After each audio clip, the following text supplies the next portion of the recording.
اللات والعزى ومناة الثالثة الأخرى، یہ پڑھنے کے بعد پھر انہوں نے ان کی تعریف کے جملے اللہ کے نبی کی زبان سے لات منات عزا کے لیے نکلے۔ جب آپ نے سجدہ کیا کفار و مشرکین خوش ہو گئے، آپ کے ساتھ سجدہ ریز ہو گئے۔ کیا تاریخ کی اس روایت کو بھی مانو گے؟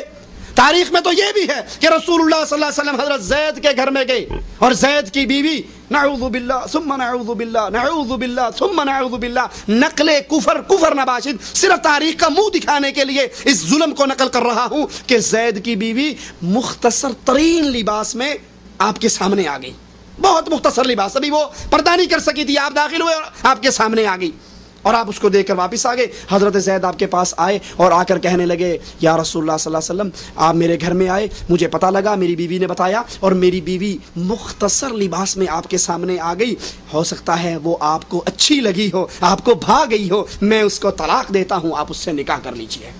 اس ظلم کو بھی تسلیم کرو گے؟ یہ بھی تاریخ میں ہے۔ آپ کو یہ غم ہے تاریخ برباد ہو رہی؟ تاریخ نے تو آپ کے نبی صلی اللہ علیہ وسلم پر اتنا بڑا بہتان باندھ دیا، صرف تاریخ نے نہیں باندھا۔ علی حجویری کی کتاب کشف المحجوب، اس کے اندر بھی یہی قصہ موجود ہے کہ حضرت رسول صلی اللہ علیہ وسلم زید کے گھر گئے اور ان کی نظر زید کی جوروں پر پڑ گئی، جو آپ کو بھائی آپ حالت سکر میں تھے، وہ زید کے لیے حرام ہوگی، آپ کے لیے حلال ہوگی۔ اس بکواس کو بھی تسلیم کرو گے؟ تو جو سید مودودی صاحب نے معیار مقرر کیا علی کے لیے، وہی معیار عثمان اور معاویہ کے لیے کیوں نہیں کیا؟ کیا یہ شیعوں کو راضی کرنے کے لیے خلافت و ملوکیت تو نہیں لکھی کہ جو بکواس شیعہ کرتے ہیں صحابہ کے خلاف وہی ساری اٹھا کر ایک کتاب کے اندر پیش کر دی؟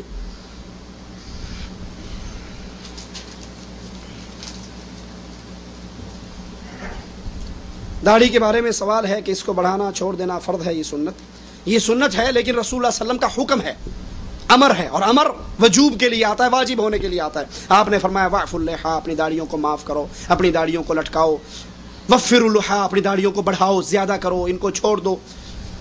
اور اس پر بھی مودودی صاحب نے رسائل و مسائل ہمارے پاس پڑھی ہے، بڑی عجیب باتیں لکھی ہیں کہ داڑھی بڑھانا اور لمبی لمبی داڑھیاں رکھنا اور اس پر زور دینا، یہ نہ صرف یہ کہ عادت رسول کو سنت رسول بنانا ہے، بلکہ اسلام میں بہت بڑی تحریف اور بدعت ہے۔ نعوذ باللہ ثم نعوذ باللہ۔ سید مودودی صاحب کیا منکرین حدیث میں تھے یا منکرین حدیث کے لیے دروازے کھولنے والے تھے؟ منکرین حدیث میں سے نہیں تھے، انہوں نے منکرین حدیث کا رد لکھا، لیکن ساتھ ساتھ منکرین حدیث کے لیے وہ چور دروازے کھولے کہ منکرین حدیث نے بھرپور طریقے سے امت کے مسلمانوں پر حملہ کیا، اور کئی جگہ پہ وہ لکھتے ہیں کہ یہ جو حدیث کا مجموعہ ہم تک پہنچا ہے یہ کیا ہے؟ زیادہ سے زیادہ انسانوں سے انسانوں تک پہنچنے والا ایک علم ہی ہے نا۔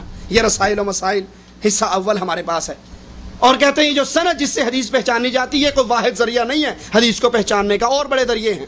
کچھ حدیثوں کو محدثین ضعیف کہہ دیتے ہیں لیکن اصل میں وہ صحیح ہوتی ہیں، کچھ حدیثوں کو محدثین صحیح کہہ دیتے ہیں، اصل میں وہ ضعیف ہوتی ہیں۔ اگر یہ دروازہ کھولو گے تو قرآن بھی نہیں بچے گا۔ قرآن کو کس نے لکھا؟ اگر حدیث اس لیے کنڈم کر دیتے ہو کہ انسانوں سے انسانوں تک پہنچنے والے مجموعے کا نام ہے، تو قرآن کو کس نے لکھا؟ انسانوں نے حفظ کیا، انسانوں نے لکھا۔ پھر شیعوں کی بات مان لیجئے کہ انہوں نے کہا اصل قرآن کی 17,000 آیات ہیں اور ابو بکر عمر عثمان نے مل کر 2/3 قرآن نکال دیا۔ جو حدیث سند سے ثابت ہے محدثین کے اصول کے مطابق وہ تسلیم کی جائے گی۔ اسی طرح بخاری پر ان کے بڑے اعتراضات ہیں، وہ بخاری جس کو امت نے اجماع کے ساتھ یہ مقام دیا ہے کہ قرآن کے بعد صحیح ترین کتاب ہے، کہتے ہیں کوئی شریف النفس بندہ یہ نہیں کہہ سکتا کہ بخاری میں جتنی حدیثیں ہیں ساری ٹھیک ہیں۔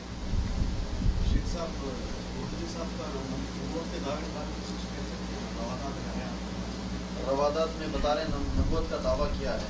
میرے علم میں نہیں،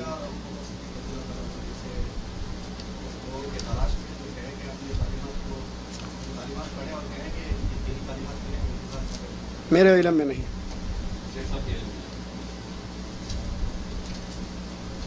کیا جماعت اسلامی کے علاوہ تمام دوسری جماعتیں غیر اسلامی ہیں؟ بھائی کوئی بھی جماعت ہو، نام سے کچھ نہیں ہوتا، یہ نام تو آپ رکھ لو، میں رکھ لوں، کوئی بھی رکھ لیں، جو جماعت توحید پر کاربند ہے، موٹا سا سور یاد کر لیں۔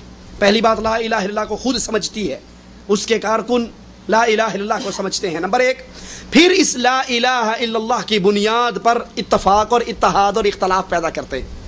ان کا اتحاد و اتفاق اس توحید کی بنیاد پر ہوتا ہے اور اس کی وہ دعوت دیتے ہیں، نہ وہ چندے کے لیے مشرکوں کو ساتھ لگاتے ہیں، نہ ووٹ کے لیے مشرکوں کو ساتھ ملاتے ہیں، نہ قربانی کی کھالوں کے لیے مشرکوں کو ساتھ ملاتے ہیں، نہ الیکشن میں سیٹوں کے لیے کبھی پیپل پارٹی سے، کبھی ایم آر ڈی سے، اور کبھی نون لیگ سے، اور کبھی قاف لیگ سے، کسی سے وہ اتحاد نہیں کرتے. وہ کہتے ہیں قولوا لا الہ الا اللہ. اس توحید کو مانو گے تو کام چلے گا. جو یہ عقیدے رکھتی ہے وہ اسلامی ہے، اور جو یہ عقیدے نہیں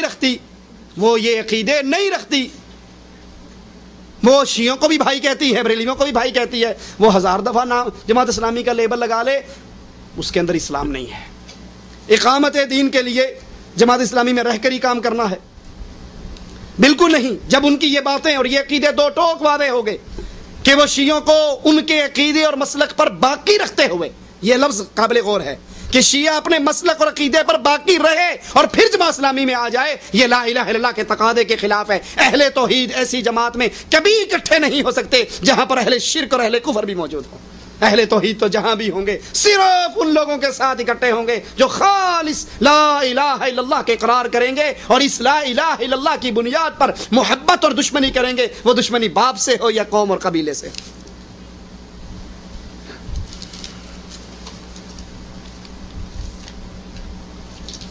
کوئی جماعت یہ دعویٰ کر سکتی ہے کہ وہی حق پر ہے؟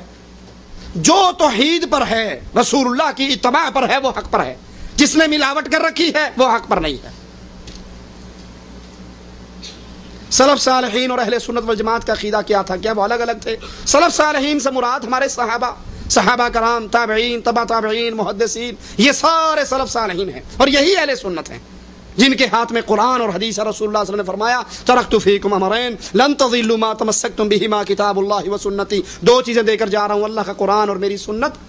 قیامت تک اگر اس کو تھامے رکھو گے گمراہ نہیں ہوگے.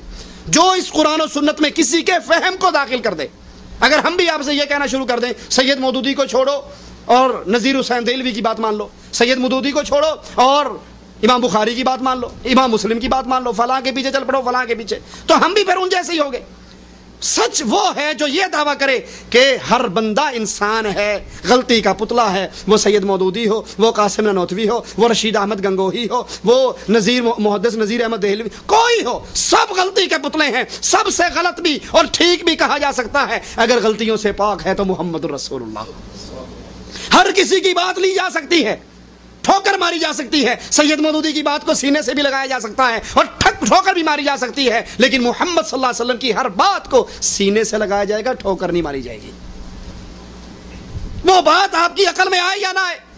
جیسے سید مودودی صاحب نے، یہ ہمارے ہاتھ میں رسائل و مسائل ہے، اس کے اندر ان سے سوال کیا جاتا ہے دجال کے بارے میں.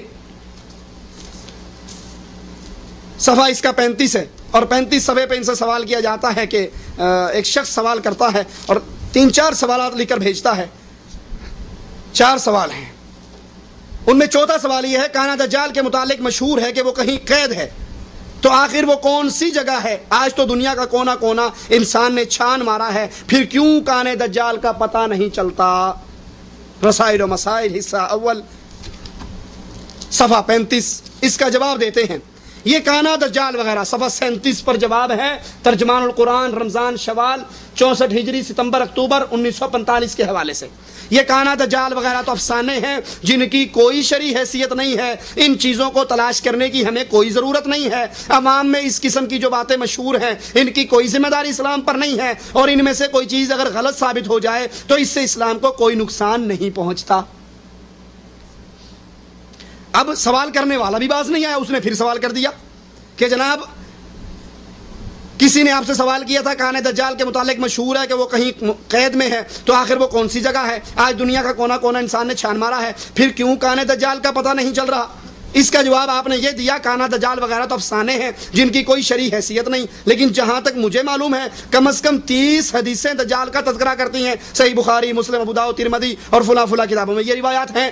سائل نے پھر سوال کر دیا. اب پھر جواب دیتے ہیں. اب جواب کا رنگ بدل گیا. کہا میں نے جس چیز کو افسانہ قرار دیا وہ یہ خیال ہے کہ دجال کہیں قید ہے، حالانکہ اوپر وہ موجود ہے کہ کانا دجال وغیرہ تو افسانے ہیں. لیکن جب انہوں نے حدیثوں کا حوالہ دیا تو فوراً بدل کے کہتے ہیں میں نے جس چیز کو افسانہ قرار دیا وہ یہ خیال ہے کہ دجال کہیں قید ہے. باقی رہا یہ امر کہ فتنہ دجال برپا ہونے والا ہے، تو اس کے متعلق نماز میں بھی دعائیں مانگتا ہوں. اب یہ بات کہ دجال کا کہیں قید ہونا افسانہ ہے، رسول اللہ صلی اللہ علیہ وسلم کسی بات کا حکم دیں وہ حدیث ہوتی ہے محدثین کے نزدیک. آپ کوئی کام کر کے دکھائیں